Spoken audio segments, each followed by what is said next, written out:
What's up, people? You're tuned into the WrestleManiac UK podcast, Wrestling Weekly, where we discuss and chop up all the main stories from this past week. I'm not alone. I'm with my guy Del Boy from Rest Things. What are you saying, Del? Good, man. Happy New Year, man. Missed you, man. You, man. I know it's been a minute. I don't know if I think I'll be on the Rest Things podcast in the next 2 weeks or so. Okay, whilst I'm in London or something. But yeah, it's been a minute and it's been an eventful weekend. We were just saying like just how much wrestling there's been this weekend, but it's been good, Eli. What do you think? Yeah, no, it's been fun. Wrestle Kingdom, Wrestle Dynasty. I know what's it called? West Side Gun's got his show happening at the moment. TJPW had the show, Collision. So yeah, man, as wrestling fans, we're spoiled as usual, man. But I don't know. I feel like there's something special about Wrestle Kingdom weekend, and it just sets the pace for the year. Generally, this is the weekend where the matches of the year tend to happen, and this seems to be the weekend to beat. And boy, after the weekend we've had, there's a couple matches where I'm just like, you know what, this is going to be very hard to top. So. Yeah, it definitely, like you said, sets the pace for the year. Like, you're definitely going to get one match from this weekend that people are going to talk about for the rest of the year, saying that it's a match of the year contender sort of thing. And then it really shows how it holds up, because the next 12 months will happen and some of these matches are still in the conversation on, the 4th or the 5th day of the year sort of thing. So yeah, we've got a bit to discuss in regards to what's happening or what's happened in Japan over the past weekend. And yeah, we'll start as I guess people are filing in, because I know the chatter is gonna be from the action from this past weekend in Japan. We'll start with the WWE stuff, get that out of the way, and then we'll get towards Japan, AEW, New Japan, and everything that's happened over there. So yeah, big up everyone that's dropping in live, everyone that's gonna listen back either on YouTube or on the podcast platforms, Apple, Spotify. Make sure you follow along and all of that. And yeah, like I say, let's get started with Tiffany Stratton, who became the WWE Women's Champion this past weekend.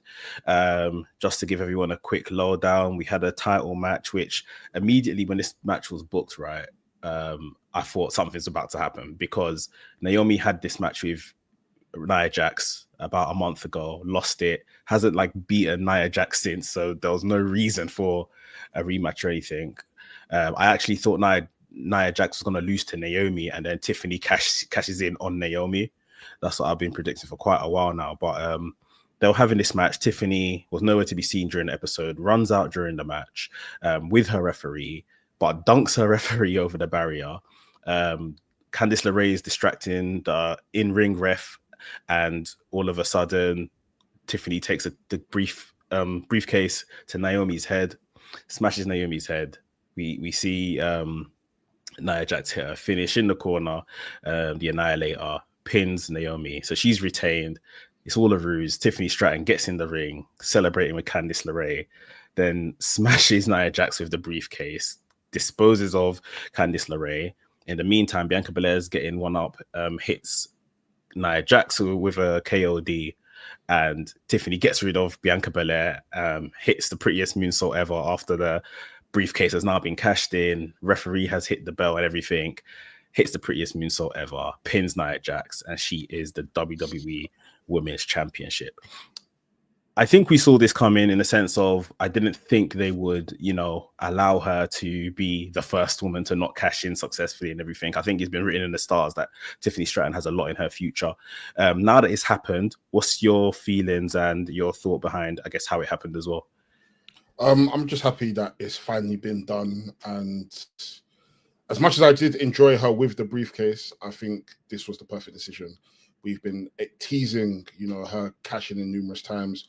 Even Nia Jax even trying to make her cash in on Liv Morgan. This was always going to happen.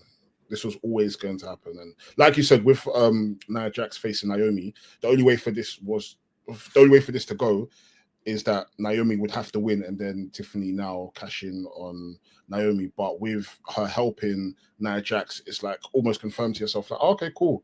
Maybe she's with Nia for the long run, but then she turned on Nia. And the fact that she took out everyone. It wasn't a thing where you know what? It seemed like Bianca was helping her. She was like, "No, thank you, appreciate it. You get the fuck out of my way. I'm cash." And bro, the uproar of when she won was amazing. Like, she held the. She looks like a sure fit for a women's champion. So I'm excited to kind of see where this goes. We're clearly going to get her versus Nia.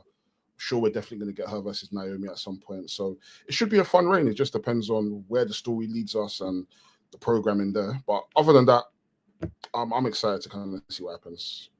They told us that the PC failed, but we've got another women's champion. So eat that, man. We're going to talk about that PC in a bit. But yeah, like you said, I think it's been teased for a while now. It works. It definitely works. The Bianca Belair element had me thinking that, oh, like, you know, is this like a babyface move or something? But I saw something the other day saying that she's still very much listed on the internal heel roster. Although the ovation is big and, you know, all of that kind of stuff. So we'll see how she comes out next week and stuff. But yeah, Tiffany Stratton is someone that joined the PC, I want to say in 2020, 2021, maybe something like that. And she debuted like 3 months after, like 3 months after, like, that's insane. And yeah, like here she is now. And I'm trying to even think who, if we have seen anyone that has literally come from, you know, more or less scratch into the PC that has got to the top of the mountain so quickly, like through the PC system. Does anyone else come to mind for you? That quick, I cannot think of anybody that came in that quick and was shoehorned straight in. Like, I couldn't tell you. I think that there's probably more in terms of, if we were to like rank the quickest, there's probably a lot of women that have done it relatively quickly, but I think this might be up there in like the quickest of them all, sort of thing. I'm not sure how, maybe Obafemi, but I'm not sure how quickly. No, but I mean all the way to like world title status. World title, yeah, I couldn't tell you. It generally, Tiffany seems to be an anomaly at this point. And the thing is, there seems to be other women that have come through the PC system and have won world titles, but this quick, I couldn't tell you generally. I'm just even thinking Bianca Belair. Bianca Belair spent longer in NXT, I think. She was probably there for maybe 3 years. Yeah, she was there probably for 3 years. No, it's been definitely a tremendous rise for Tiffany Stratton, and as well, this is someone that, you know, had that big showing at Elimination Chamber at the top of 2024. That was a show in Australia, right? A show in Australia, yeah. Bro, even her entrance alone. She was clear. Like, it was absolutely clear. And then she wasn't at WrestleMania at all in any capacity, which probably was a shame for her and the year she was having. But that WrestleMania card was really tight. Like, it was like 7 or 8 matches per night. So I get it. And then she won Money in the Bank. And then look, now she's the women's champion. And yeah, tremendous rise. And again, if we just go back to the PC, man, like, we had this discussion in the Wrestling's Discord recently in the last week or so. So anyone that's interested in having good, meaningful discussions, please join the Wrestling's membership and the Discord. And this was all about the PC and the PC failing. And I think me and you were both on the same side of, you know, although, yes, the PC brings in so many people every year, they clearly aren't expecting everybody from that PC to become Roman Reigns and Charlotte Flair. Like, as we grab one, you know, then I'm sure that's enough for them to kind of keep them up there and stuff like that. You keep your ear pretty well to the indies and stuff like that. And obviously we've seen this whole WWE ID system and stuff like that. What's your thoughts on the PC and how it's structured in terms of bringing people in from the college and then some from the indie scene and the ID stuff now? Like, do you think this is the good mixture that has been needed, as opposed to 100% them all being, you know, college recruits and stuff? I think it's a sure shot, because we've seen over how many years, maybe 20, 30 years, we've seen whether you're a college football player, a college basketball player, whether no matter what type of athlete you are, that seems to be in the realms of what WWE are looking for. WWE have been toying with the idea of having indie wrestlers at the same time, but we know WWE love stats. WWE love to be able to pinpoint that, you know what, we created this person. We're the reason that this person's been able to get to that point. But as time has gone on, you've realized that, you know what, not everybody that is an athlete necessarily crosses over into WWE system that well. So naturally, you're going to go for people that are, you know, the quote unquote journeymen, or people that have already have some legs within the industry. So, I mean, I feel like with the WWE ID system, I feel like it is in place to kind of like not shy people away from like going to other companies, but it's just more of a thing of, you know what, we're going to have you there. We're going to keep our eye on you. If we see that there's some sort of improvement with you over the year or so, you have permission to come to our facilities and whatnot, we'll sign you. But if not, you know what, keep the money. So I don't think it's necessarily a bad thing. I think a mixture of both is definitely good, because we're seeing with the likes of a Tiffany Stratton, who came in from gymnastics, Obafemi, a Bron Breaker, who came in from previous athletic sports, and they seem to be doing well. And even if you look back at things like NXT Black and Gold, people will say that the PC failed. NXT Black and Gold failed. I don't think.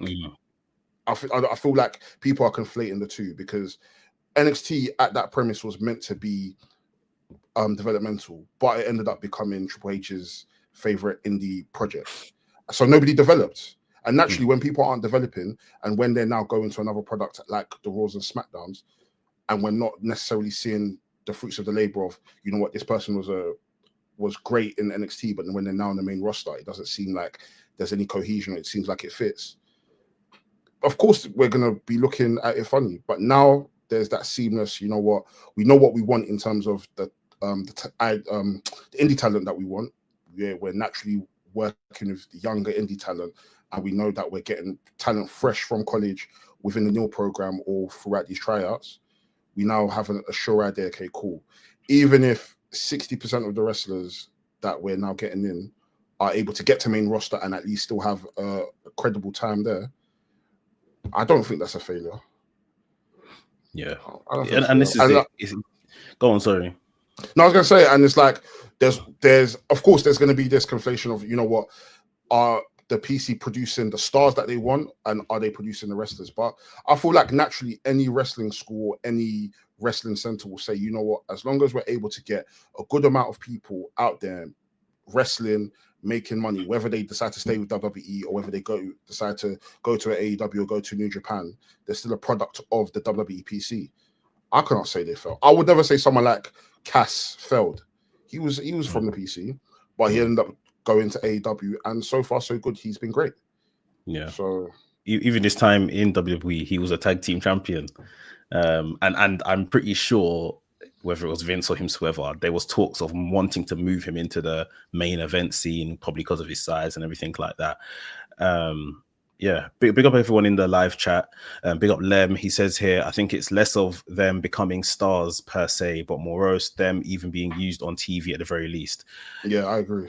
Yeah, everyone's got their place to play. Not like we say, not everyone could be Roman Reigns in it. Like, you know, someone like Chad Gable came through the PC. Obviously, he had experience prior, but you know, he came through that PC system, probably too long in this mid-card area where he still finds himself.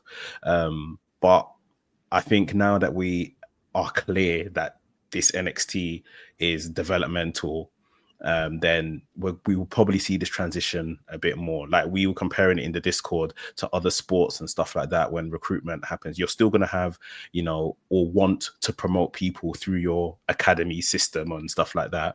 But you may still have to go further afield to make an international signing here or there, or whatever the case may be, or a trade, depending on the sport. So, yeah, I think it's definitely functioning as it should. Like you said, Black and Gold was the failure. As enjoyable and as a great time it was as a product, yeah, I think it's very damning that maybe the majority of our Black and Gold favorites don't even work for the company anymore. Like, they're not even there. So it's like, yeah, and then they haven't necessarily gone on to shine in other companies. A lot of them maybe have stable jobs, which is important as well, but they've, you know, nothing really came of their time in the WWE in the system at that point. So this definitely works. We've seen the likes of Tiffany Stratton now become women's champion. Bron Breakker is the current intercontinental champion. Like, we're seeing more of them crossover, but I think, yeah, we do need to kind of get to the point where, even like we're saying, we saw like a Kiana James go up during a draft, and I think she's injured now, but she never really got much time on TV while she was fit. So that one might be just in case of like trying to get people onto the main roster to make space, but then we still don't have any plan for them. And that's always going to be another issue as well, booking and plans and stuff like that. But I think Tiffany Stratton has been a resounding success so far. So 100%. Yeah, I don't think I'm interested in seeing what her WrestleMania plans look like going forward. Maybe they do some Barbie versus Barbie, Charlotte Flair type thing. I don't know. The thing is, I feel like one place where Tiffany Stratton tends to strive that I've seen over the last year is these multi-man matches. Yeah. With Nia Jax vying for a belt, with Naomi vying for a belt, with her having this massive target in her back. I would love for her. I mean, of course, with Money in the Bank being maybe a pay-per-view or 2 pay-per-views after, I would love to see her similar to when Bryan Danielson, was it Bryan, did he defend his title, the IC title in a ladder match? Or was it Luke Harper? No, he won it. Yeah, he won it. I think it was Luke Harper. Yeah. He won it. Yeah. I would love to see her defend her title in a six-woman ladder match. Yeah. And win it back. Yeah. I would love to. I think she would be dope. Yeah, she's definitely got the minerals to make this a good title reign. They will back her as well, and give her a lot to do. And just a final word on Nia Jax. I mean, I don't think anyone saw this coming in terms of her return to the company, her being better in ring, her being somewhat entertaining as well, and having this pretty decent women's run. I mean, I felt it would always come to an end before we get into quote unquote WrestleMania season, which I guess we're now in. But we need these kind of talent to rise up and carry us through some of the less exciting times on TV. And I think she's done a great job. What do you think? 100%. I definitely agree. And especially with TV, the last few months being totally centered around the Bloodline stuff and the Drew McIntyre, CM Punk stuff, to be able to have something else outside of that be entertaining, and the matches have been quite entertaining as well. The teases of her Tiffany trying to cash in and her trying to get Tiffany to cash in other people. I think it's been good, and it's also kind of helped Candice LeRae as well. Like, Candice LeRae has a bit of a better stock than she did a few months ago. So yeah, I feel this is what we need from the women's division. Is whenever you're putting people in programs, it should be a way, whether they win or lose, it should be able to elevate them and make you want to see them each week. And I want to see Nia each week. Even the stuff that she does after her matches where she gets the referee to pick her up. I'm intrigued by that. I want to continue seeing that until we get to a point where there's a referee that can actually lift her and it's like, oh shit. So yeah, big up Nia, man. I saw that clip. I was laughing. Let's just touch on the big man himself, The Rock. It's come out in the last hour or so that he is definitely confirmed for Raw's debut on Netflix tomorrow, Monday the 6th of January. I thought this would probably happen. I've kind of booked in my head where it would happen, and seemingly it looks like it might be more than that. I'm seeing some outlets report that he's gonna have like a whole promo segment and stuff, which is very The Rock. I think he's in for WrestleMania. I know the rumors are never been confirmed by him that he isn't, but I think if he's here, especially, I don't know if you saw the way he dropped it. He was talking all about his bloodline and being the high chief and all of this kind of stuff, and that he's now returning to his other home, not Samoa, WWE. It's like he's laid the ground that I'm going back into my cultural story with Roman Reigns, and we'll see where that happens tomorrow. So with that happening, with the tribal combat match, do you think we're back on track for a Rock Roman WrestleMania match? I mean, initially to this promo dropping, I was all for Solo beating Roman. I don't know if it makes sense for the story going ahead, but I like the chaos of it. But after seeing this, and it mentioned him being the High Chief, him going back to Samoa, and him being ordained the High Chief, I was just like, yeah, Roman's winning. We're definitely gonna get Tribal Chief versus the High Chief. And the thing is, that's a tagline itself. I'm sold. Yeah. Sold. I'm sold as it is. So listen, and I don't know, with this bloodline story, we say all the time on wrestling, like they can tell 200 million stories because there's so much interwoven stuff within their family. They can talk about anything, and they're going to figure out a way to take us on this roller coaster ride and make it entertaining. And of course, with the bloodline stories, it has its ebbs and flows. It has, peaks and troughs of sometimes it's exciting, sometimes it's boring. But one thing I will say is when The Rock was involved last year or this year, last year, I don't think there was anything boring whatsoever. So at all. I'm intrigued to kind of see where this goes. Yeah, The Rock, like changing his character and his presentation, especially after all the stuff around Cody had happened and stuff, becoming the final boss, putting back on the Versace shirts and stuff like that. Yeah, I think that was some of the best TV I've seen from WWE in a while. And yes, I know the bar has previously been in hell, but like he made me feel like, no, this is WrestleMania season. Like some big stuff is happening.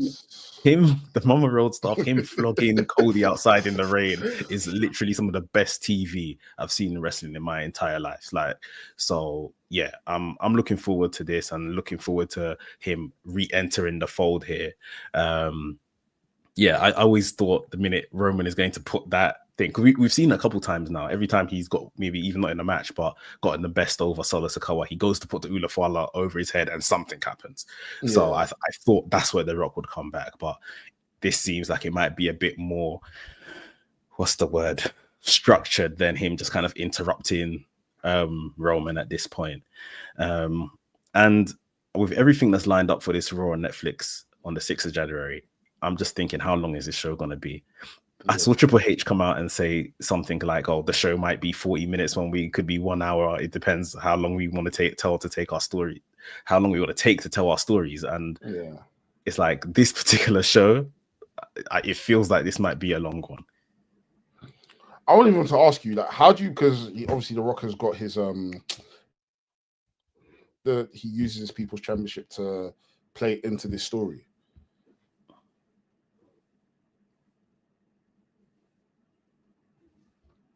Dakov? You there? Go on, I can hear you. No, I was asking how do you think The Rock's People's Championship plays into this story? I don't know if it does per se. He may just use it more so now to mock Roman, like, where's your title gone, sort of thing. And I've got this. I'm chosen by the people. I was chosen to be the High Chief and stuff like that. More of an ornament. It's more like his Ula Fala, if you like. Yeah, we'll see. I don't think he'll be at the center of it. Like, I don't think he'll be like on the line or anything like that. It's just more to just show him in a, I guess, higher position than what Roman currently is. Yeah. But yeah, we'll see. As well. That should be fun. Yeah, man. It should be really, really good. But yeah, before we get into everything New Japan, AEW, you guys hit the like button, subscribe as well. Subscribe to Wrestlings as well if you've never come across that channel either. Let's get into all the happenings from this weekend. We'll start with New Japan Wrestle Kingdom. I thought going into it, my main event was Shingo versus Takeshita. That's the match I was looking forward to, I think, the most going into Wrestle Kingdom. But generally, I did enjoy the show. There were some low points, but I wasn't like down on them enough, sort of thing. And then we had a controversial, or what's turned out to be a controversial main event of how people feel about it. I know you've seen Wrestle Kingdom. What was your general feelings from that show?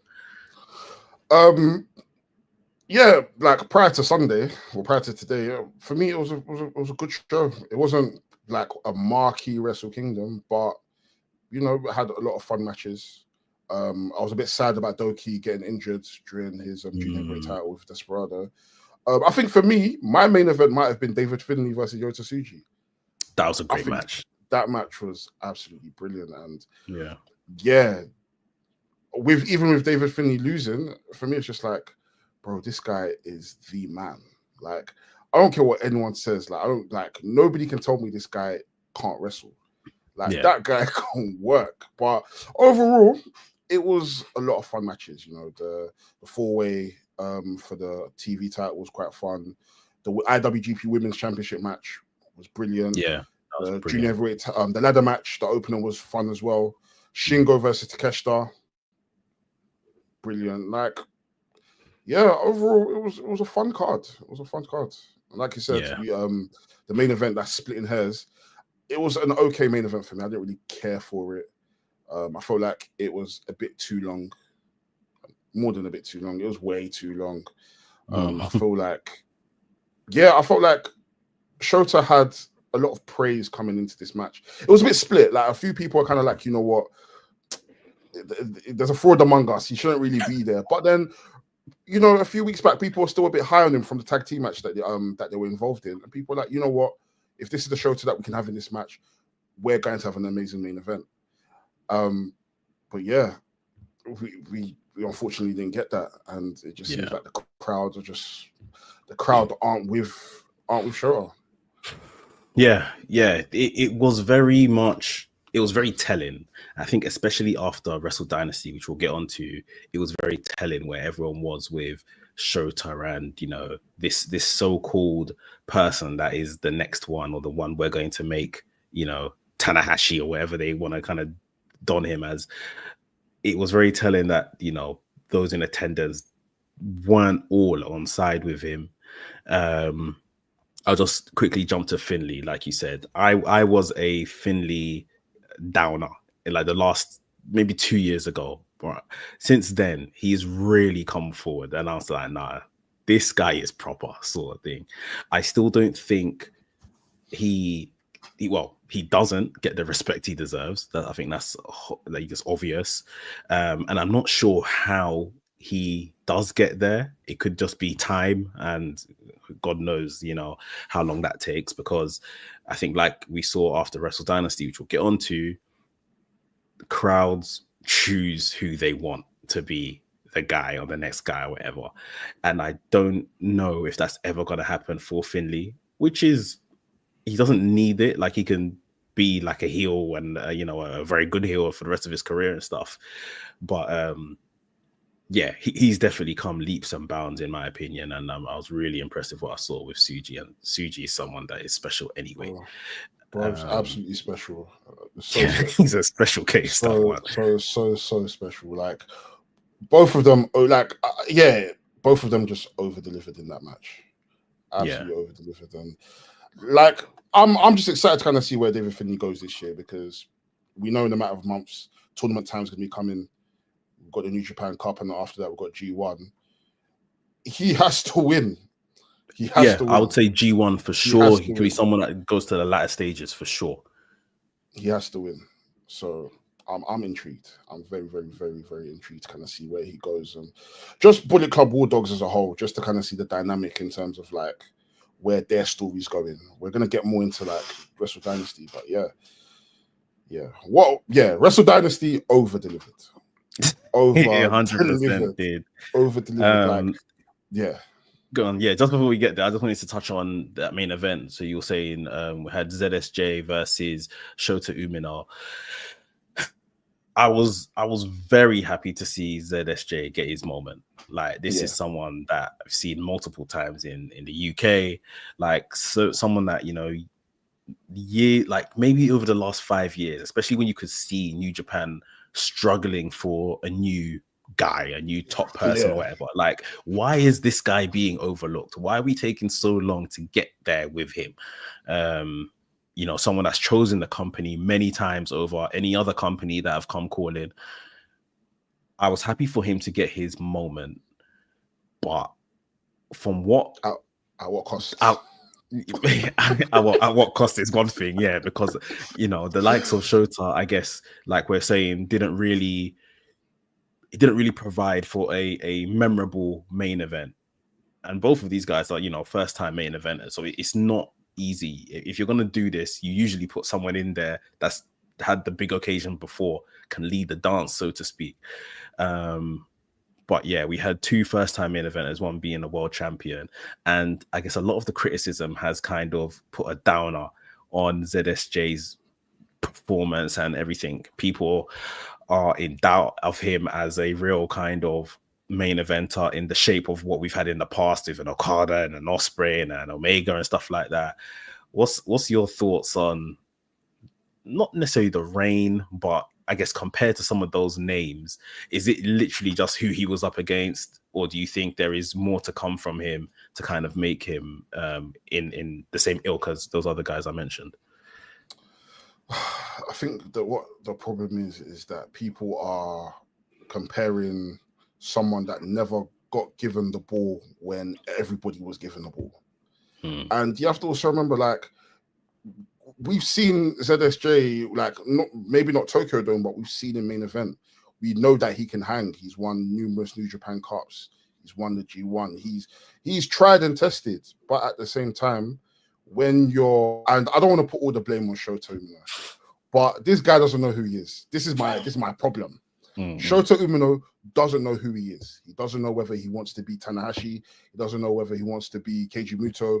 He doesn't know whether he wants to be Okada. He doesn't know whether he wants to be John Moxley. He doesn't know whether he wants to be Will Ospreay. He has an identity crisis, and this is the problem that we're facing. We can't cheer for someone that can't cheer for themselves. Okay, please go back to. And the thing is, I feel like Shota still has a lot of stock in him. I feel like Shota still has a lot of. I think the guy's bloody talented. The guy's great. We've seen when he turns it on, we get magic. But the problem is, and I don't know if it's coming from a place of storytelling that they want to tell us, but something isn't clicking. The crowd aren't with him. Right now is the best time to do a reset, and he needs to do some soul searching. I don't know whether him maybe going full heel. I don't know if maybe him spending some time with his Oga Moxley in AW to kind of like find himself and kind of see where his next steps are. But it's sad to see that people are shitting on ZSJ's first main event when, for me, I felt like his Wrestle Dynasty main event was really good, but people aren't gonna give it the credit because, one, the first match at Wrestle Kingdom wasn't that great, and two, the match that happened right before it. Yeah. So it's a lose-lose for me. He's double chizzed, which isn't fair. But at the same time, as the year goes on, ZSJ is going to show people why he's ZSJ. But then I think maybe my only criticism for ZSJ is that these 40, 45-minute matches don't work with someone of that style. Right. I don't think it works with someone of that style at all. Yeah.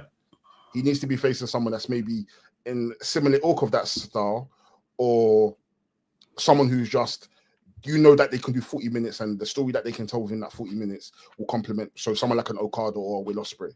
But I don't ever want to see a 45-minute ZSJ match again, unless it's with an upper echelon or a Kenny Omega or something like that. Type guy, yeah. I guess that's the learning that needs to come from this situation. Lem says here in the chat, regarding Shota, the writing was on the wall since that terrible main event with Naito at New Beginning last year. People were already convinced this Nepo baby ain't got it. There's a lot of work to be done. This is Naito with one eye as well, bruv. Like, Naito's finished. I don't ever see that guy wrestle again. I'm done with him. I'm done with that guy. He's finished. I don't know what that guy was eating for Christmas. I don't know if he was eating suya or banku or kind of jam. It's, bro. Yeah, it's a long day for Naito, but he's in the September of his career. It's allowed to be a long day for him, but like Shota it's not. Like, he has a lot to come. He should have a lot to come. But yeah, it's almost like we saw him on excursion in this country like a couple years ago, right? And it was him and Tsuji right at the top of the class, and the feeling hasn't remained. Like, we've got Tsuji who has gone clear. He knows himself. For someone that you were saying, like, I remember we've always said that Shota, he's the next Tanahashi, but even then he was still like special sort of thing. Ren Narita, someone that we said this guy is just Shibata reincarnated, and even he's kind of gone on a journey, done some House of Torture stuff and looking to find himself within that. Tsuji has always known who he is. So yeah, Shota is still set to have a fantastic career in this company, but I think he needs to take some steps back, like you say, find himself, and and they need to know what they want to do with him and help him with that direction.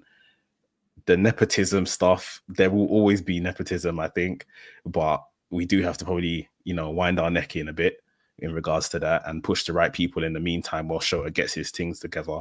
And with Zach, like you said, there's learning to be done on how to present this guy as a world champion. We can't give him the regular New Japan playbook and expect him to do it. He's a different style of champion. So I think a lot of learning happened in that show, but we are in like a rebuilding phase, which I'm going to get onto in a bit, actually. But any last things that you want to say about this show? I was just going to mainly say that even with someone like a Shota, like, it's okay if he stays in the mid card for 5-6 years. He's young. It's okay. There are people, some of the people that came up with what's it called? Tanahashi, Shinsuke Nakamura, Shibata, people like Goto that were part of that big three around that time when they first came in. He's not seen a world title. He's proficient.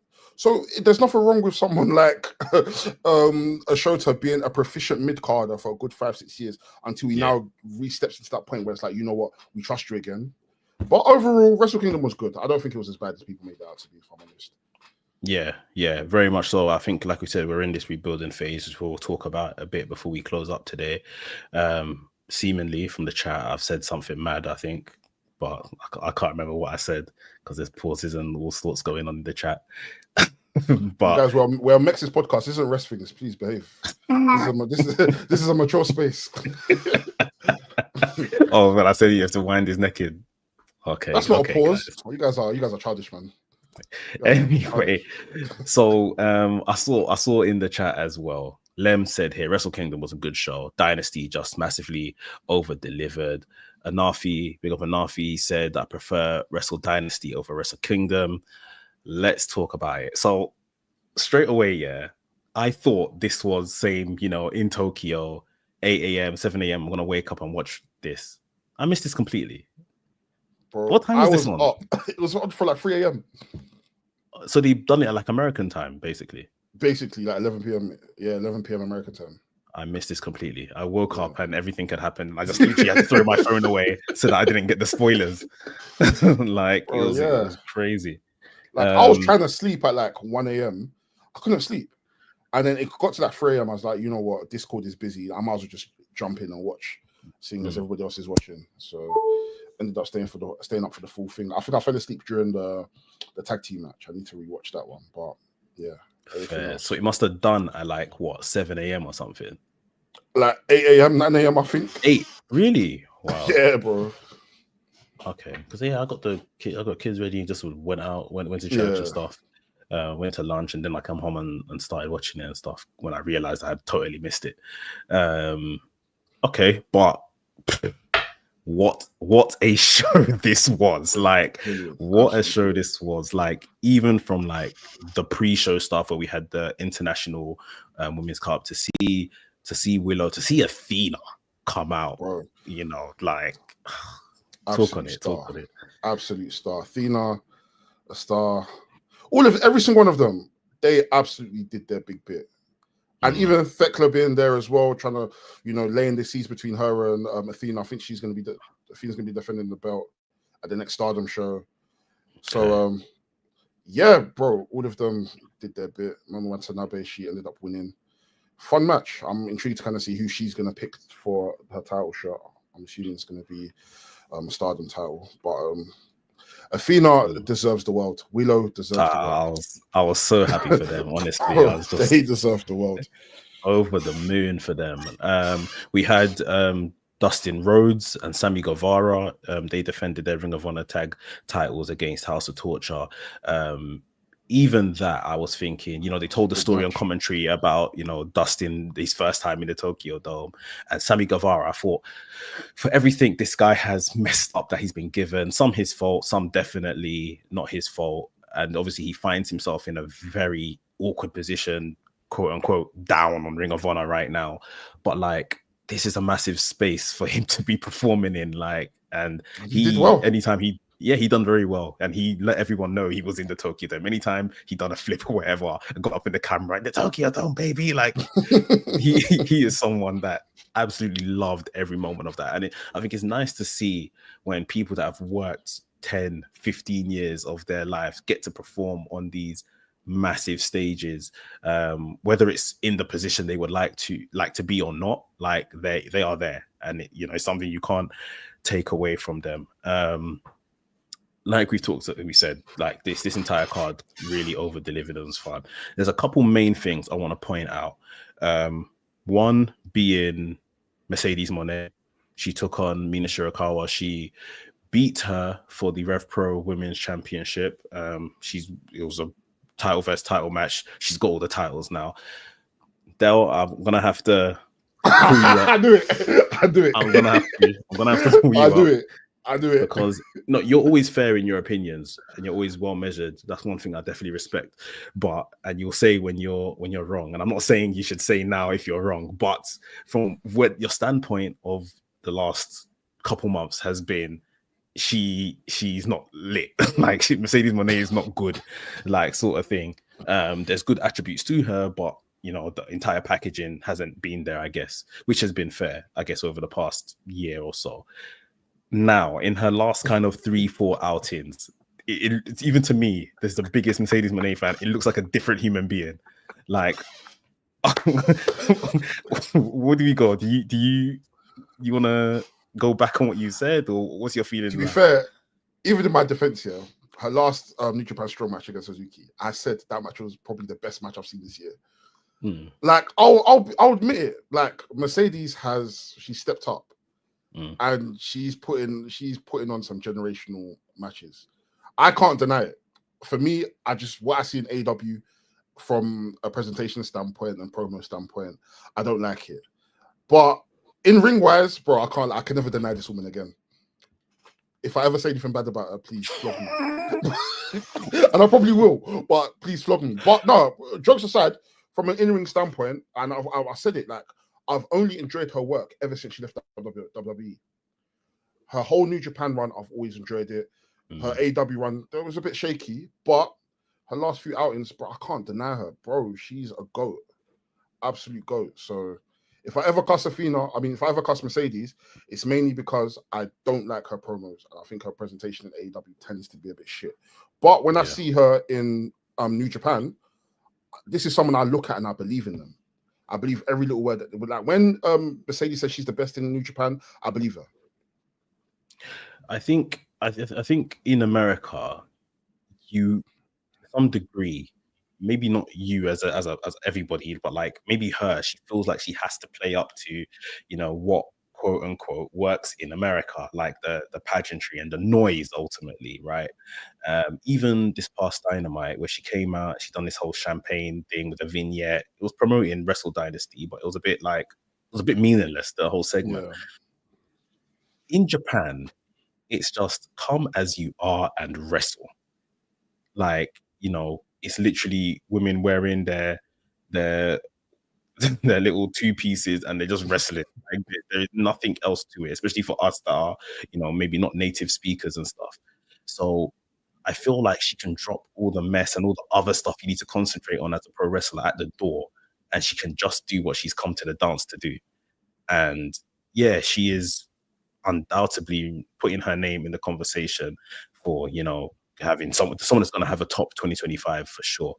Now, one message I did see online was that, but can we please take notice, none of these titles she's carrying are world titles. For me, I'm not really, it's a good point, but I'm not really pressed by that. Exactly. I'm not really pressed by that. I think even if she can have these major matches and opportunities in the mid card and leave the poster girl to carry the main titles, I think that's fine. But do you think these runs she's having need to amount to that, especially for her home company AEW that need like a pillar for their division? Maybe I think there's beauty in being someone at Mercedes stature to be holding belts that don't necessarily equate to world titles, because regardless of what these belts are, she's going to wrestle at these promotions. and you're going to be there, and you're going to enjoy the match. And Dave Meltzer's going to give it 4.75 stars because he refused to give women 5 stars. He refuses to give women 5 stars. Because Mercedes now has the Rev Pro Women's title, I now want to go to Rev Pro show to watch her wrestle live. 100%. Like, people need to think, use their brain. This is all business. At the end of the day, she's got these belts, she's got these titles from other promotions, fostering partnerships. We're all working together. We're all in this together. We're all in this together for the better cause of wrestling. And as time goes on, when she does lose these belts, she's going to elevate those people that beat her. And then when she now ends up winning the women's world title in AEW, then it's a different conversation. Yeah. So that's the problem. People will complain that she's not winning, she's not holding world titles, but these will be the same people that now go and say, "Oh, all the ex-WWE stars are holding all the titles." They're bro, pick and choose your argument. Yeah.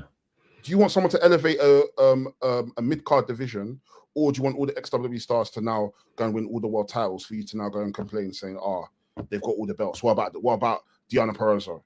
What about Serena Deeb? Come on, man. Let's be guided. Yeah, we have to use our brains in the conversation that we're having here, man. Yeah, it was another great showing for her. Very emotional after the match, as she tends to be.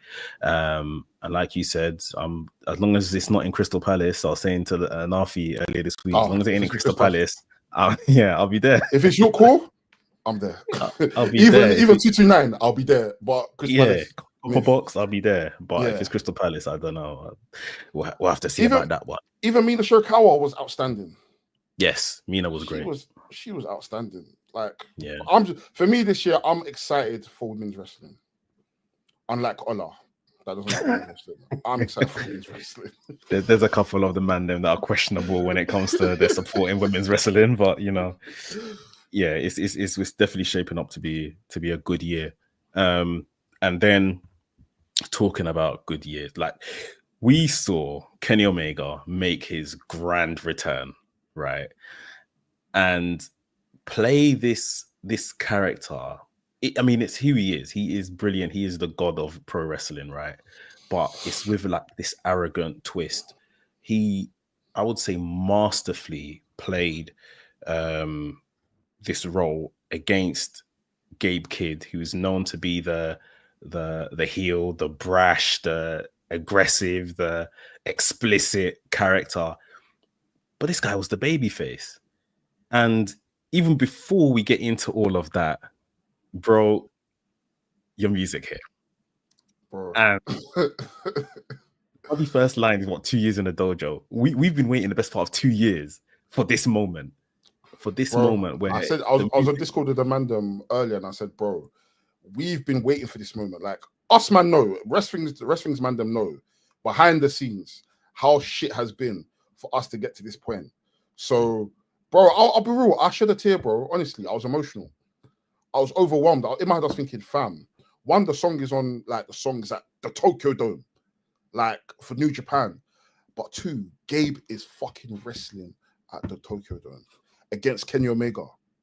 Bro, fam, it's mental, absolutely mental. So, bro, it was just like a whole string of emotions. And then even getting into the match. Yeah, we're going to talk about the match, but bro, just in general, fuck it. Bro, this match is I think this match is the best match this decade. Listen, I think this match is the best match this decade. Kenny Omega is the greatest wrestler of all time. I don't care what anyone says. Kenny Omega is the greatest wrestler of all time. Yeah, he is the greatest wrestler of all time. Big facts, bro. Man. It's very like, and I was telling Amanda as well, especially because we're training and stuff like that. Yeah, it's very rarely that I watch a match that genuinely changes my standards of pro wrestling. Like, I feel like this was the perfect blend of what wrestling should be. And bro, I'm just watching the match and I'm thinking, fam, this is amazing. And Kenny Omega is so great. I love the fact that Kenny is so versatile. Kenny can work any style. Kenny isn't grounded by, I have to work this match and work this spot. Kenny is someone that you look at, you don't expect him to be able to work death matches and electric barbed wire rope matches, or bro. Kenny's the best of all, bro. I'm gonna dash my headphones. Kenny's the best of all time, bro. Bro, we'll get to it. I'm here just soaking in the love that everyone's giving you. I appreciate you guys though, man. Honestly, like, yeah, big up Gabe as well. Big up, I remember when Jonathan as well. When this was made, and we were at Royal Quest in Crystal Palace, and it was played for the first time, and we went mad in the crowd there, and you know, since then, I think Gabe has even been very open with yourself, with us, in regards to the struggle of New Japan playing this over the Bullet Club War Dogs music and stuff like that.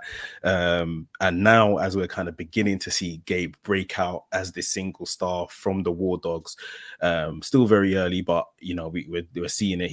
Since he's been the openweight champion, the strong openweight champion, but we're seeing it more and more. And to just hear it, I was telling Nafi earlier this week when I watched the Strong Style show they had about a couple of weeks back.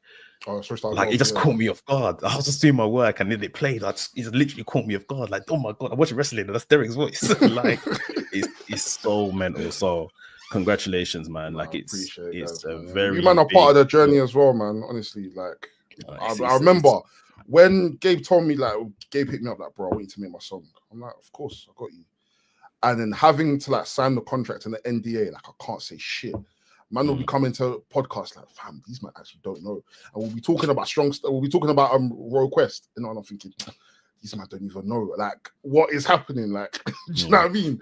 These man don't even know that Gabe is coming on first. And the minute you see Gabe's entrance, that he's got a new song, like, man, bro, it's proper full circle moment. Do you know what I mean? Like, it's proper. It's amazing. And even just to touch on Gabe quickly before we get into the match, I won't speak on too much because obviously that's a man's own private business. But we know how, like, I don't want to over egg it and say reliant, but I guess the best word I can use is how reliant, and that relationship that we all formed with Gabe over the pandemic, and where he was personally in his life, and he just saw a bunch of people that was giving him a lot of love, where he was living at a time where he just wasn't feeling the love and he needed that kind of support. And to see, like I told you guys when I was watching it, I was put in the group, like, I got emotional, like, because I know where this guy, I know what he's lived through in the last 4 years. Yeah.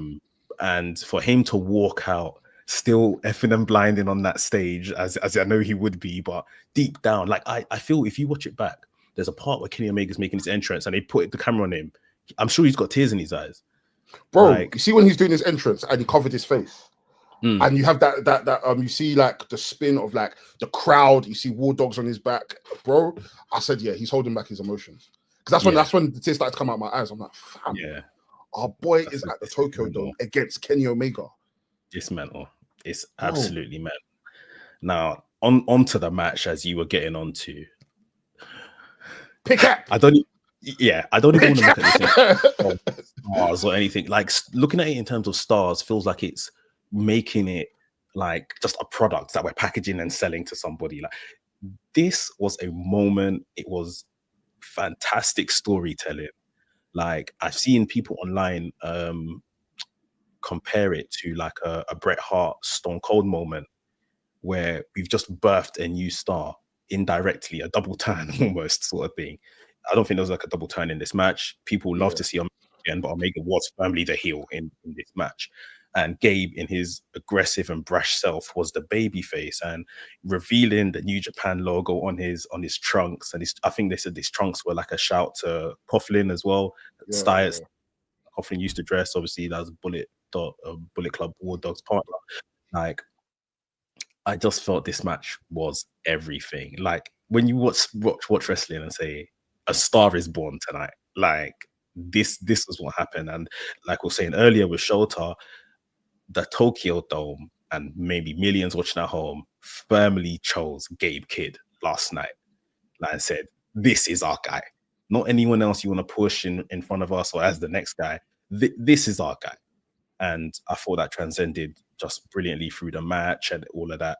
Like, I don't even know what it's going to get in terms of stars. And like I said, I'm not looking at it in terms of that. Because for me, it bigger than that.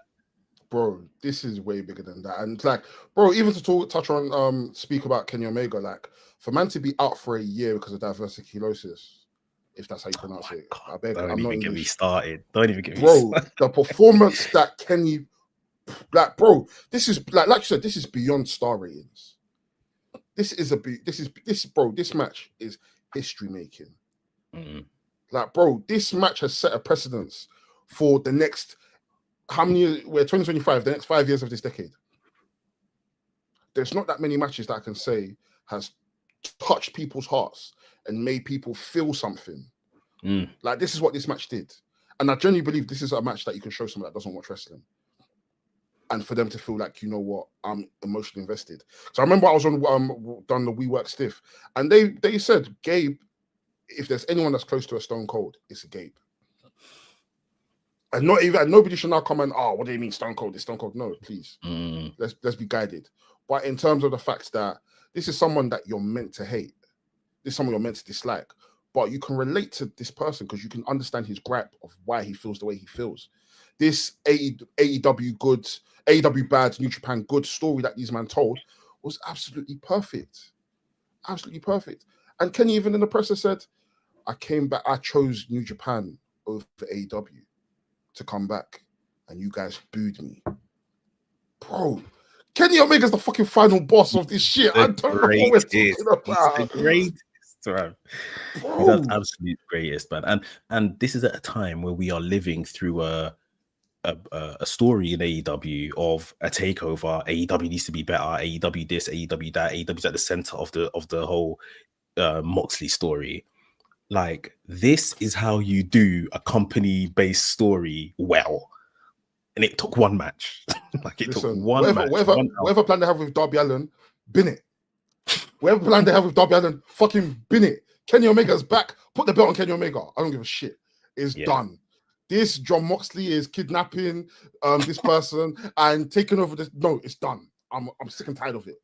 It's bullshit. We've now got Christopher Daniels feuding with Hangman Adam Page. It's done. Kenny Omega, by God Omega, please come back and save us from John Moxley. Yeah. Kenny Omega did what John Moxley couldn't do with the IWGP World Heavyweight title. In one match without a belt. He's fantastic. He's honestly fantastic. Like you mentioned, the illness, the injury he's coming back from, he could have chosen, you know, a special 5-minute exhibition match on the Shibata one. Like, he could have just chosen any old soft way back in. He could have chosen AEW, his home promotion at this point. Like, this guy chose an absolute brutal outing with one of the most brutal guys there is today. Like, he bled. And I think people need to remember, from when you're legendary status, putting people over, getting young guys up the card and stuff like that, for him to bleed for Gabe is something they all recognize as well. Like, this guy is the one that's going to be next, sort of thing. And not to mention Tanahashi, there on commentary, the president of the company, dropping big man tears after the match. Like, bro, this moved the entire building. Like, bro, when you cry, I cry. I cry along with you. Bro, fam, are people not deep in? Are people not deep in what this match? This was beautiful carnage. Yeah. I've never seen chaos look so beautiful. To the point where it's like people that hate Gabe are rooting for him. Yeah. People that love Kenny Omega, like, you know what? I'm actually fighting if Kenny doesn't go over. But, bro, this match was just absolutely brilliant. Absolutely. Yeah. Both people done their big bit. And listen, Kenny Omega's undeniable. We can't deny, this guy shows us time and time again. It doesn't matter who you put me in the ring against, where I wrestle. I could be wrestling in Timbuktu, I could be wrestling in Japan, wrestling in Congo. It doesn't matter where I wrestle, who I wrestle. You put me, he's like water, bro. Like Bruce Lee. Wherever you put, I fit there. Do you know what I mean? So there's going to be a lot of uncomfortable conversations when it comes to other goats, unfortunately. There's going to be a lot of uncomfortable conversation when it comes to other goats. Because, yeah, man. the level of performance after coming back day one, back from injury, and look what you're giving us. Day one back, like he looked in fantastic condition when he turned up at World's End, and all the promo stuff, and obviously, but you know, no homo. Obviously, man's backed off his top, but you can see now he's in primal condition, like, and the match, the level, like, it's still Kenny Omega. And what I was sort of move the conversation to a bit is we've seen Kenny Omega. We saw Ricochet in the main event, which was really good. So big up Ricochet. We've talked about some of the ladies and some of the other men we've seen on the card from an AEW. AEW, we've seen them do top level professional wrestling. And on this night, last night, they brought it as well in the Tokyo Dome. Why is this show struggling? Why is AEW as a product struggling when clearly you've got able-bodied people, capable human beings? Like, I think it's I don't want to point fingers, but it looks like it's a booking issue right now. Because of what I saw last night, AEW's, you know, single performances over there in Tokyo were brilliant. So can we get this on a weekly basis on your own product, please? Like, the problem with having, and bro, even I forgot David Finlay and fucking Brody King. Yeah. Beautiful match. The problem is that AEW keeps promising us that it's a new era. Are you lids? We're tired, bro. You can't keep promising us new era. We're being fed the same shit every single time. It's insulting. And the problem with AEW, and I think where a lot of us might be having issues, is that naturally we know the matches in AEW are going to be good. That's all they've been producing for us. We just need to be able to have stories that align with the matches that are being given to us, which seems to not be aligning at the moment. Like, Moxley's in full helm of responsibility of his own story that he's telling at the moment, and it seems to be getting off the rails. Like, what are we doing now? I genuinely don't get it. It seems very different from how it started to now. It's just like, this doesn't even seem like a takeover. It seems like you're badgering us and pestering us now to let us know that you have the World Heavyweight title in a briefcase. Like, this isn't the AEW that I signed up to watch. It's a bit revolting. I finished watching Dynasty, and I just went onto the timeline to just see what people were tweeting and stuff like that. And as I was scrolling, I got a clip of Collision of, I think Moxley had the Rockers tied up or something like that. I haven't seen Collision. I'll probably watch it. Midnight Express, yeah. Midnight Express, sorry. Yeah, I'm not watching that shit. What the fuck? What's that got to do with it? I was thinking, I've just finished watching this, and now this is what I mean. It's the same company involved. Like, I think, you know, especially direction-wise, I've spoken about, and I saw you in my chat earlier this week when we talked about Jeff Jarrett becoming world champion, and you know, I'm not with it anymore. I've changed my mind. After Wrestle Dynasty, I've changed my mind. I don't want to see it anymore. Not for the next 2 years. I understood when you were saying you don't mind it, but like I said, my thing with Jeff Jarrett was never a thing about performance. It's about where's the company going. If we're putting the title on these older guys, if Chris Daniels now looking like he's returning to TV, Edge milling about that division, Christian, he's got the clipboard that gives him the number one, you know, the cash-in kind of thing. Like, fair enough, this is all well and good, and these might be stories that just never play out. It might just be one-off matches against the champion. But where are we going as a company if the average age of the next challengers is like 45, 50 years old? And granted, Kenny Omega is... Yeah. Oh, granted, Kenny Omega is over 40 at this point, but look at what he's doing in ring. 1 day back from injury. Like, it's different. So, yeah, I think their best bet is quickly buying into this Omega character, strapping the title to him. And yeah, let's see if we can turn around the fortune. They've got a big stadium show in July, 50,000 odd seats. They'll probably be looking to sell out. We need the best of the best ready, fighting fit. And you know, I don't think we're seeing that lineup currently in AEW. Yeah, I think, yeah, I don't know. I'm in a very weird place when it comes to AEW, where I'm just like, I'm just very tuned out, and I just tune in for the wrestling at this point. The in between stuff and the storylines and all that. It's all jazz to me at this point. I don't really care for it. I'm just very like, if I just want to see pure wrestling and see interwoven stories within it, that's what New Japan is back for me now, man. DPW's there. Like, there's so many other companies that are feeding me the kind of stuff that I want. So when, as much as I want you to still be an alternative, you still have to know that you're an American product that is solely based around the action and the bloody stories. And if the stories aren't storying, if it feels like I'm watching, like, I'd rather watch a Sophia in London. I'll put it that way. I'd rather watch a Sophia in London.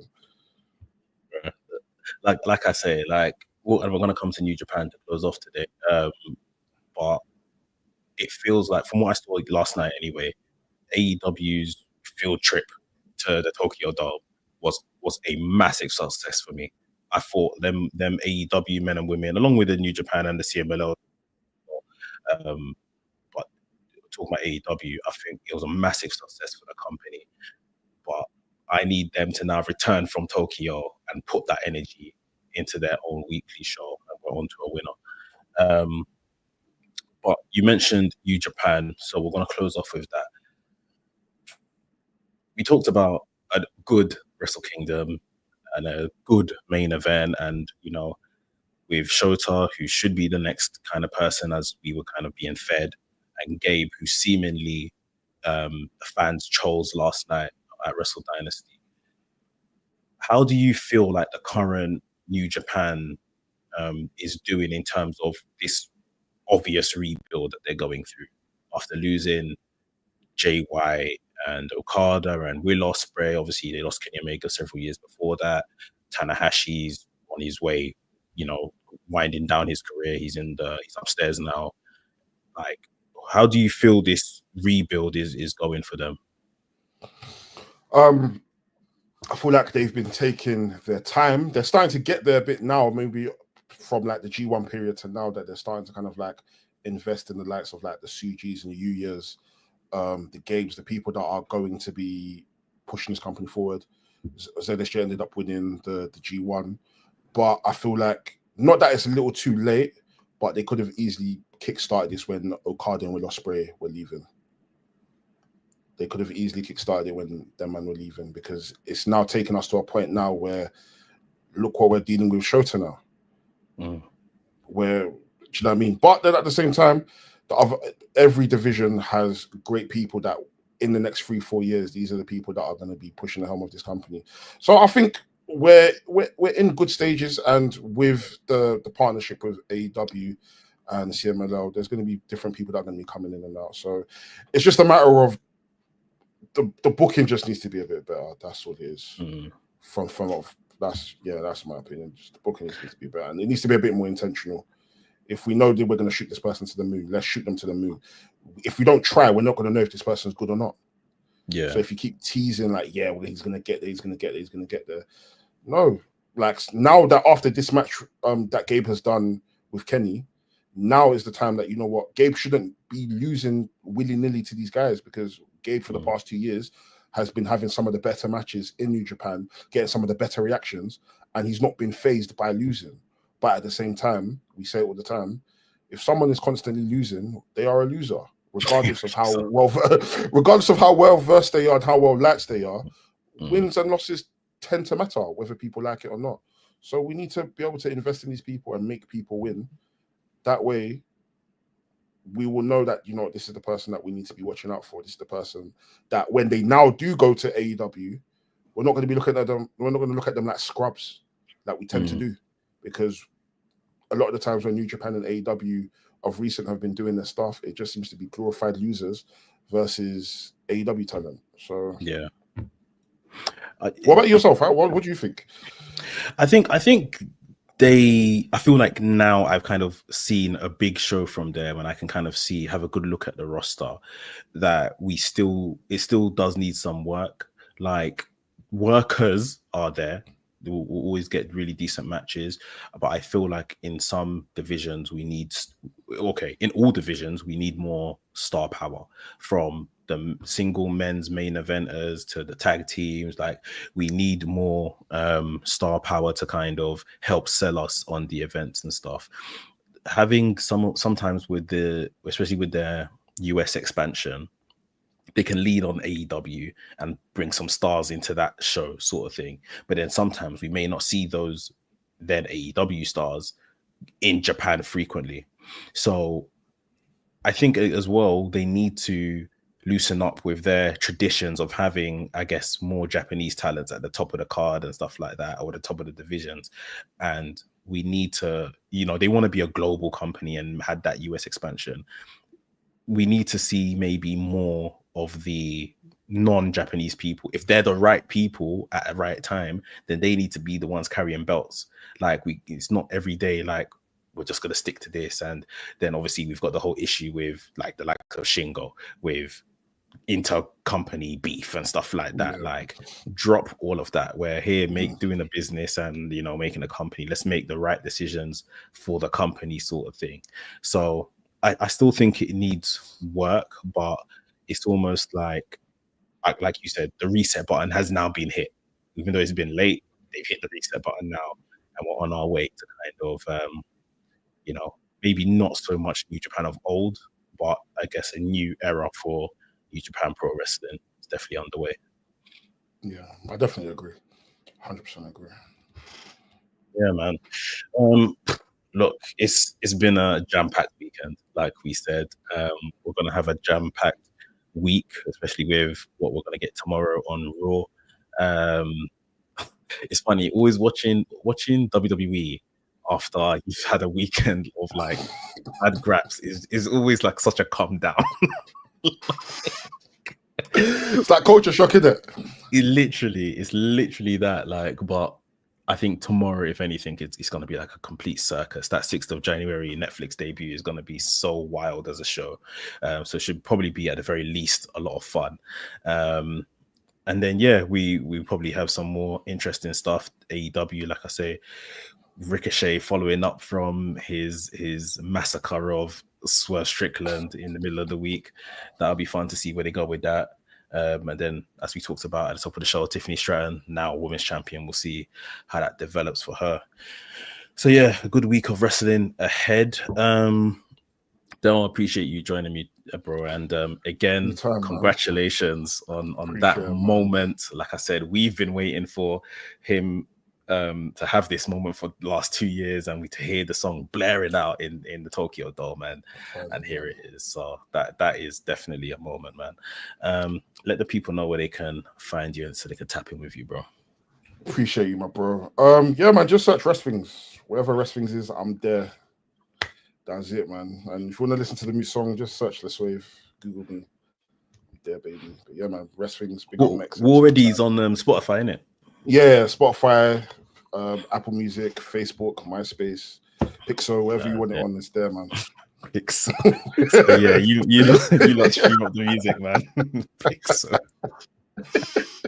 You lot stream it up. I appreciate everyone for joining live, and for everyone that's going to watch this back as well. Hit the like button on your way out and subscribe to the channel. And of course, you can get this on your podcast platforms, your Apple Music, your Spotify's, Google Podcasts as well. WrestleManiac UK signing out, and I'll see you soon.